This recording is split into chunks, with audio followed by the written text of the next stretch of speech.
नमस्कार, मैं एकता बम श्रमोदय आवासीय विद्यालय की पूर्व शिक्षिका हूँ।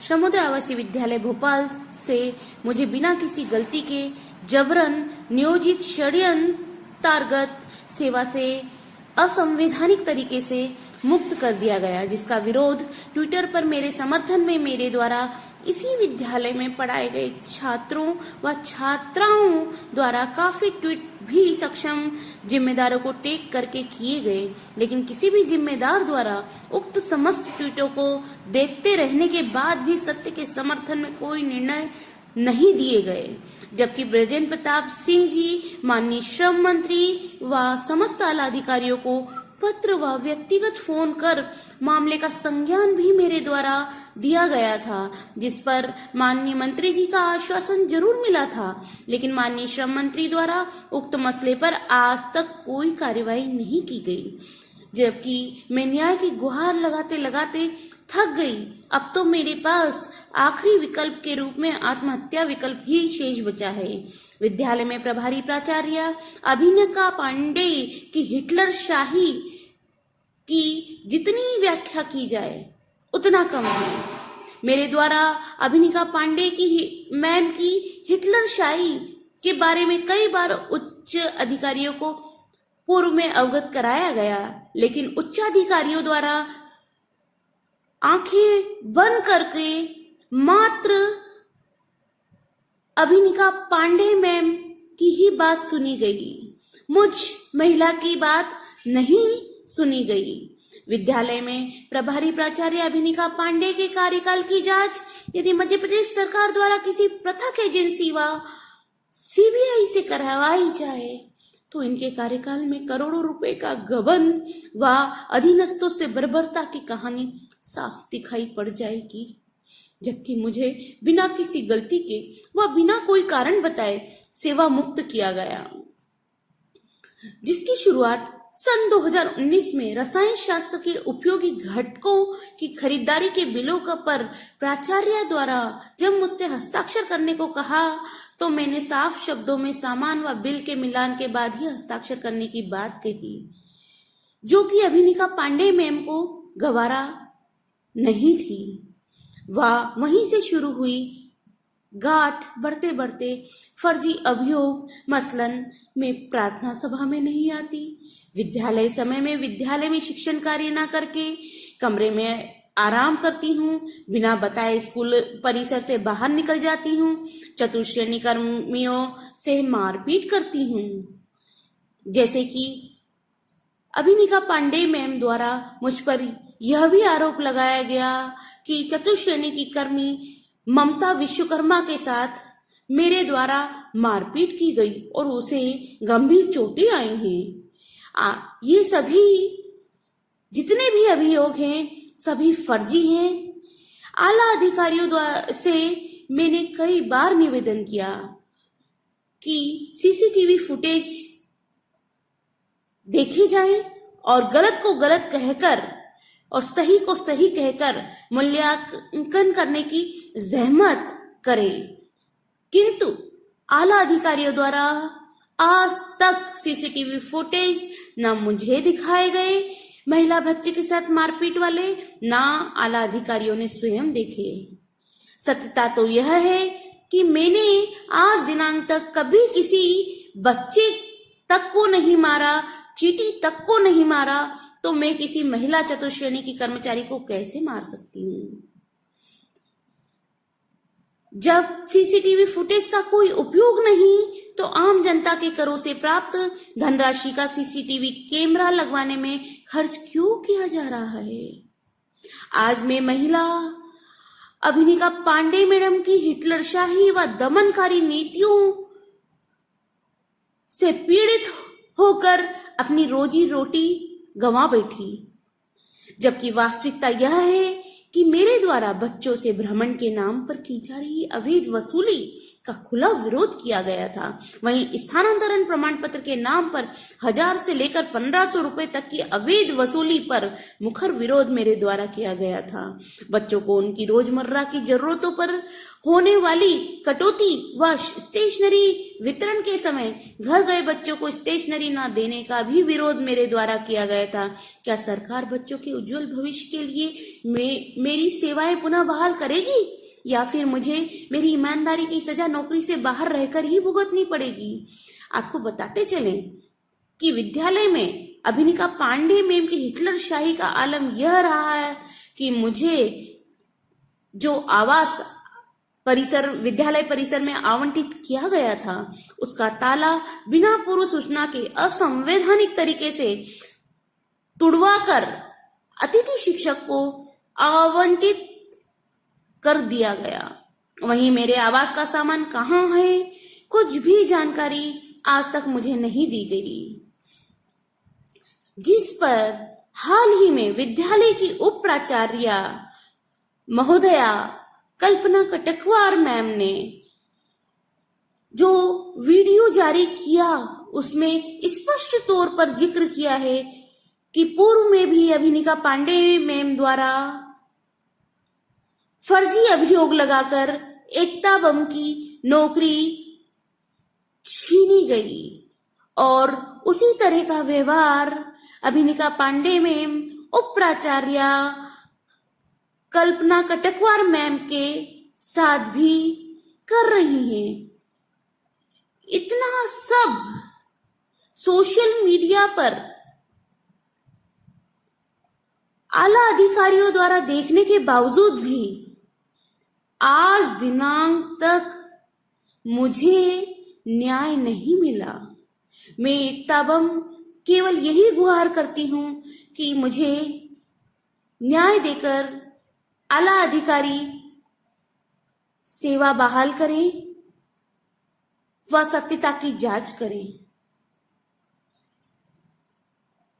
हमारी अभिनिका पांडे मैम प्रशासनिक अधिकारी के पद पर समुदाय आवासीय विद्यालय में नियुक्त थी, किंतु उनके द्वारा इतनी तानाशाही, इतनी हिटलरशाही सभी अधीनस्थों के साथ व बच्चों के साथ की गई, फिर भी अभिनिका पांडे मैम का मात्र पनिशमेंट ट्रांसफर भोपाल से उनके गृह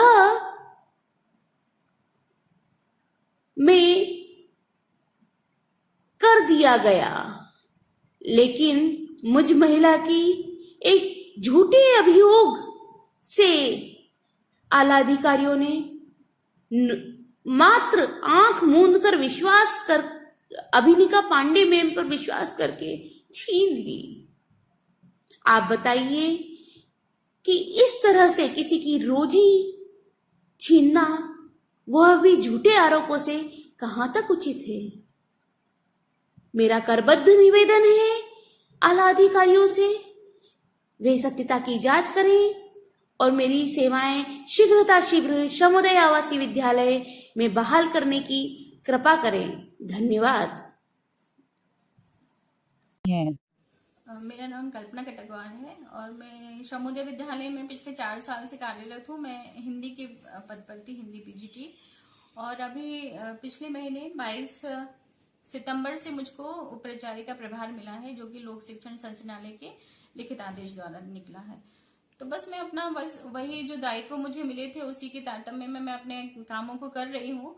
लेकिन पता नहीं क्यों हमारे प्राचार्य महोदय जो है अभिनिका पांडे द्वारा कंटिन्यू लगातार मेरे को इस हद तक के मानसिक प्रताड़ना दी जा रही है कि मैं मतलब आज की कंडीशन में ऐसी हूँ कि यदि मैं आत्महत्या भी कर लूँ या मेरे परिवार वालों पे भी कोई झूठे आरोप लगा दे, कुछ भी कर दे, कुछ भी पॉसिबल हो सकता है। इसका बिल्कुल साक्षात उदाहरण मैं देना चाहूंगी कि कुछ दिनों पहले कमलेश, ये जो मैं आप लोगों को बताना चाहूंगी, ये लिखित गई थी शिकायत जो कि मंत्री जी के यहाँ गई है किसी, और इसमें लिखित सारे आरोप झूठे हैं और जो यहाँ पे सिग्नेचर हैं वो सफाई कर्मचारियों के और कुछ गार्डों के, कुछ माली लोगों के हैं, जो कि टोटली फ्रॉड हैं। इनसे जब हमने बात की तो पता चला कि इन्हें तो मालूम ही नहीं है कि इनके द्वारा ऐसा कुछ है। इन्होंने हमें लिख के भी दिया है आवेदन कि नहीं, हमने ऐसी कोई लिखित न कहीं दी है शिकायत और ना ही किसी पे हस्ताक्षर किए हैं। और बस ये, इसके बाद अगला प्रोसेस में एक और बाई है, कमलेश बाई, जो कि अभिनिका पांडे मैडम के आवास पर काम करने जाती है, जबकि वो लीगली अलाउ नहीं है। मैडम केवल अपने पद का ही दुरुपयोग करके वो बुलाती है। कई सफाई वालों को, कई जो गार्ड है उनको अपने घर के काम करने के लिए बुलाया जाता है ये, और उसके बावजूद भी सफेद ना कर दिया जाता है कि नहीं मेरे यहाँ नहीं आती है। मतलब टोटली उनकी तानाशाही ही चल रही है, ये सब जानते हैं। पूरे शिक्षक उनसे डरे रहते हैं, पूरे कर्मचारी उनसे डरे हुए रहते हैं। अगर ये मामला बिना उनकी जानकारी के या बिना उन्हें बताए अगर पूछा जाए निष्पक्षता से, तो हर कर्मचारी कहेगा कि उस विद्यालय में क्या हो रहा है। तो ये कमलेश ने पहले लिखित में करी और अभी दूसरी उसने एक और शिकायत कर कराई, जो कि वो भी पूरी झूठी और पूरी निराधार है, और उसके खजूरी थाने में देकर आई है कि मैंने उसको डराया, धमकाया या जान से मारे। मुझे तो पता ही नहीं कब कहाँ क्या है, क्या बोलना चाह रही है वो तो। और उसने जाके वहां खजूरी थाने में एफआईआर लिखाई। सबसे पहली बात तो कि वहां एफआईआर लिखी कैसे? 2 तारीख की वो घटना बता रही है, 3 तारीख को वो वहां पहुंची है कि वहां एफआईआर लिख दी जाए। 4 तारीख को मैं भी गई हूँ कि भाई वो जो है वो झूठी है, क्योंकि पहले एक बार लिखित में गई, उसकी हमने जांच करी, उसके जो हस्ताक्षर हैं वो सारे फ्रॉड हैं, सब झूठे हैं। उसमें लिखित में मौखिक रूप में सब हमारे पास गवाह हैं, और उसके बावजूद भी ये जो अगली जो इसकी कमलेश की शिकायत कैसे लिख ली गई और डायरेक्ट एफआईआर कैसे हो गई है हमारी जानकारी के बिना। थाने में जो दस्तावेज प्रस्तुत करे गए हैं, बिल्कुल, और आपको फंसाया जा रहा है। बिल्कुल मुझे फंसाया ही जा रहा है। तो एफआईआर करने खजूरी थाने में जो 3 तारीख को एफआईआर की है, और हम तो 4 तारीख को झूठी एफआईआर, उनका जो झूठा शिकायत पत्र है उसको हम बताने भी पहुंच गए हैं। तो हमने, हमारे पास आवेदन है, उसकी रिसीविंग भी है खजूरी थाने की। अभी परसों आपको अचानक आईसीयू में भर्ती किया गया था, क्या मामला? जो आईसीयू मैं वही बताना चाह रही हूँ कि एक्चुअली क्या हुआ था। हम लोग 4 तारीख को जैसे ही, देखिए हम कभी ऐसे कानूनी मामलों में कभी पड़े नहीं, तो जैसे ही सुबह मुझे पता लगा, वो जो बाई है जिसको कमलेश दबाव बनाकर लेकर गई थी झूठे, तो वो बाई आई अचानक, वो कहती कि मैडम मुझे गवारा नहीं हो रहा कि मेरे को कमलेश जो है दबाव बनाकर लेकर गई वहां पर कि तू चल और मेरे साथ ऐसा ऐसा वहां पे गवाह बन, और मैडम आप तो ऐसी हो नहीं। तो वो उसको गवारा नहीं हो रहा था, तो बेचारी उसने खुद ने आके बताया। और एक और दूसरी भूरी बाई जिसको उसने गवाह के रूप में वहां प्रस्तुत किया, जबकि उसे मालूम ही नहीं था। तो वो पता लगा मुझे, तो हम भी गए कि भाई ऐसा सब झूठा है, ये सब हम लोग बताने गए थे। खजूरी मैंने लीव ली थी हाफ डे की, और मैं अपने खजूरी थाने में गई थी बताने के लिए। वहां से लौट कर आई तो पता चला कि पहले तो वैसे एक मेंटली प्रेशर था ही कि जो आपने शिकायत करी नहीं, जो आपने काम करे नहीं, उसके खिलाफ आपकी एफआईआर होगी। पहले से ऑलरेडी मेरे दिमाग में टेंशन था।